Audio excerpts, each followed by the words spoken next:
Hello guys, আমি এখন আছি রৌমারী বিলে। প্রতি বছর বর্ষা শরৎকালে রৌমারী বিল হয়ে ওঠে পূর্ণ যৌবনা। এই সময় বিলের সৌন্দর্য বেড়ে যায় কয়েক গুণ।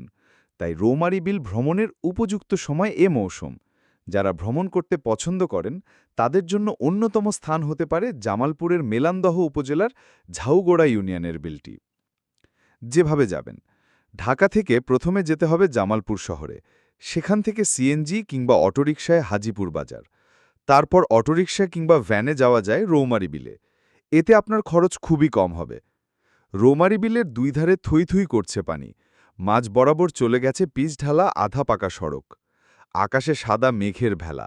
পড়ন্ত বিকেলে বিলের মাঝখান দিয়ে চলা সড়কটি ব্যস্ত হয়ে উঠেছে দর্শনার্থীদের আনাগোনায়। সড়কে হাঁটতে হাঁটতে অনেকেই বিলের খোলা হাওয়া গায়ে লাগান। এছাড়াও মোটরসাইকেলে চড়ে বিলের দুই ধারের সৌন্দর্য উপভোগ করাটাও বেশ রোমাঞ্চকর। যাতায়াত ও নিরাপত্তা ব্যবস্থা ভালো থাকায় দূর দূরান্ত থেকে ভ্রমণ পিপাসুরা বিলের সৌন্দর্য উপভোগ করতে ছুটে আসেন। বর্ষা মৌসুম চলে যাওয়ায় দর্শনার্থীর সংখ্যা কিছুটা কমে গেলেও ছুটির দিনে দেখা যায় মানুষের উপচে পড়া ভিড়। চাইলে ছুটির দিনে পরিবার বা বন্ধুদের নিয়ে যে কেউ ঘুরে আসতে পারেন এ বিলের সৌন্দর্য উপভোগ করতে। জামালপুর সদর থেকে মাত্র ২৫ কিলোমিটার দূরে রৌমারী বিলের অবস্থান। বিলের বুকে ঘুরতে পারবেন নৌকায়। সড়কের পাশেই ভাড়া পাওয়া যায় নৌকা। নৌকা ভ্রমণের খরচও বেশ কম। জ্যোৎস্না রাতেও বিলে ঘোরা যায়। ঘুরতে এসে কেনা যায় তাজা মাছ আর খাঁটি দুধ।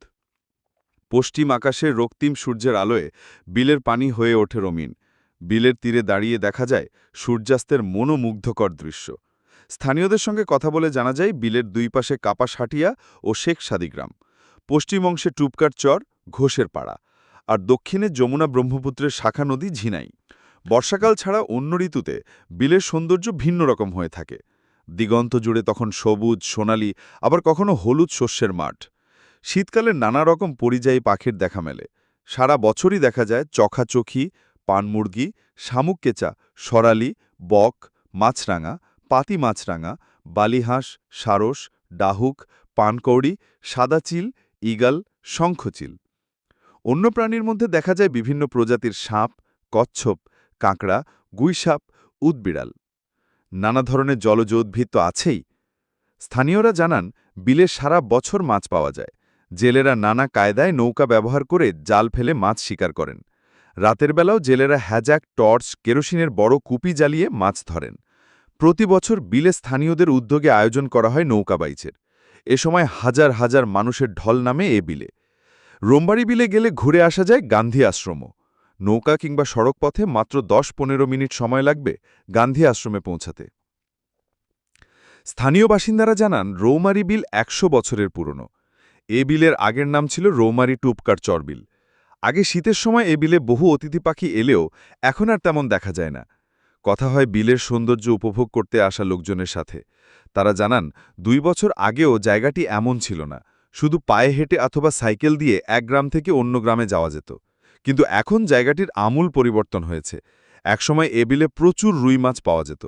আর জামালপুরবাসী রুই মাছকে রৌ মাছ বলার কারণে বিলের নাম হয় রৌমারী বিল। আপনি যদি ভ্রমণ, দৈনন্দিন জীবনের গল্প, নতুন অভিজ্ঞতা বা বাস্তব জীবনের মুহূর্তগুলো দেখতে পছন্দ করেন, তাহলে আপনি একদম সঠিক জায়গায় এসেছেন। আমার প্রতিটি ভিডিওতে আমি চেষ্টা করি সহজ, প্রাণবন্তভাবে আমার দিনলিপি, ভাবনা এবং মজার মুহূর্তগুলো আপনাদের সঙ্গে ভাগ করে নিতে। আপনার একটি সাবস্ক্রাইব আমার জন্য অনেক বড় উৎসাহ। আর বেল আইকনটা বাজাতে ভুলবেন না, যেন নতুন ভিডিও মিস না করেন। আপনার মন্তব্য, লাইক ও শেয়ার আমাদের এই যাত্রাকে আরও অর্থবহ করে তোলে। আপনারা পাশে থাকলে আমরা একসাথে আরও অনেক সুন্দর মুহূর্ত তৈরি করতে পারব। ধন্যবাদ। সাবস্ক্রাইব করুন, সঙ্গে থাকুন।